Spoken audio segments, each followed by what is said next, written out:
Olá amigos, eu sou Christian Camilo, criador do site Camilo Arte, um site dedicado aos amantes da arte da fotografia.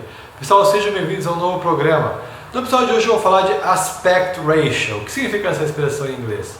Bom, você deve já ter visto na sua câmera fotográfica, deve ter já inclusive notado essa expressão em alguns programas de edição que você pode utilizar. É uma dica, ou na verdade uma sugestão para muitos iniciantes que muitas vezes não sabem o que significa a proporção de uma fotografia, proporção de filmagem.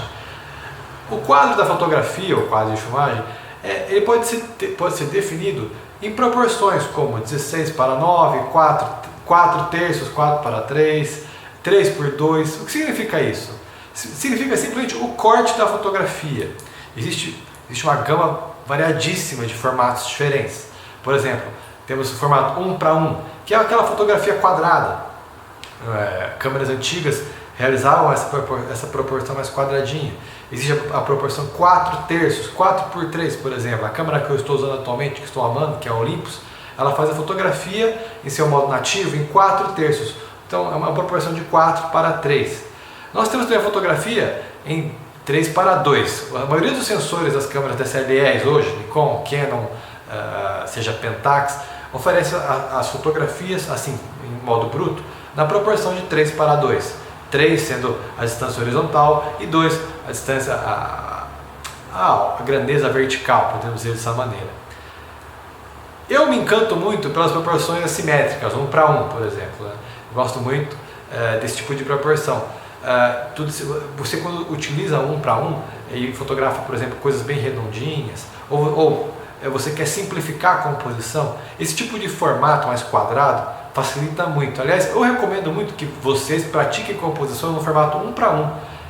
Vocês veem como, ao simplificar o corte de composição, fica muito mais fácil você conseguir comunicar, por exemplo, a simetria de alguma coisa, ou quem é o personagem, quem é o tema. A Vivian Maier, por exemplo, uma fotógrafa fantástica, eu tenho que produzir um programa dedicado a ela, sou fã. A Vivian Maier fazia a maioria das suas fotografias no formato 1:1. Então a gente vê muita simetria, um contraste muito forte, porque quando você faz esse tipo de composição, um quadro quadrado, fica muito mais fácil, eu diria, você definir bem o que é o seu assunto e o que é o plano negativo. Eu já falei de plano negativo no vídeo que vocês podem ver no canal, no vídeo sobre composição, o valor do plano negativo, do espaço negativo. Curiosamente, a gente também tem opções verticais. Se basta simplesmente virarmos a câmera, que a gente vai ter todas essas proporções citadas, com exceção do 1:1, que vai ser um quadrado, perfeito, mas, por exemplo, 3:2 a gente pode fazer verticalmente a fotografia, 4 terços, inclusive o formato 4 terços, eu estou reparando, fica muito legal na vertical. E a sensação que eu tenho acaba justificando uma opinião que me encantou uma vez, uma opinião que justifica a razão de utilizarmos ou preferirmos fotografias na horizontal. A gente vê, por exemplo, poucos vídeos. Inclusive a gente faz piada quando a gente vê alguém filmando na vertical e postar no Facebook, no Instagram, fica uma porcaria, né? Um vídeo na vertical. Nós temos uma preferência incrível por horizontal, seja em vídeo e fotografia. Por quê? É a tendência de buscarmos informação no horizonte. Você pode ver que quando a gente fala de fotografia 360 graus, a gente imagina alguém girando a câmera assim, dando uma volta. A gente não imagina o que 360 graus.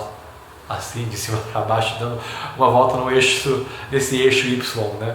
A gente não vê esse tipo de pessoa, de ação, a gente não pensa nesse tipo de fotografia quando a gente fala do 360. Por quê? Porque acredito por causa da paridade que a gente tem nos nossos olhos, a gente tem a necessidade de buscar informação horizontalmente. Então existe essa preferência pela composição horizontal.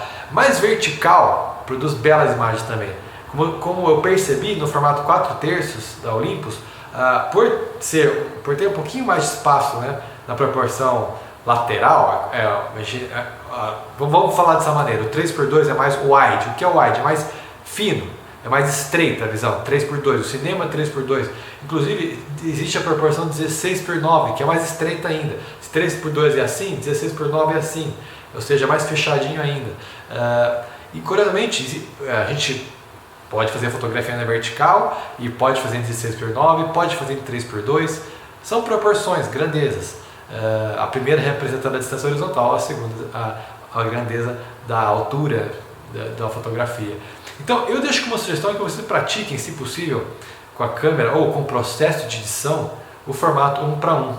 É uma pena que a maioria das câmeras DSLR não ofereçam a possibilidade de você escolher o formato do aspect ratio e possibilite você já olhar naquela proporção. Eu estou usando uma mirrorless que incrivelmente eu posso definir a proporção que eu quiser e eu já posso fotografar vendo como vai ser na proporção, o que é fantástico.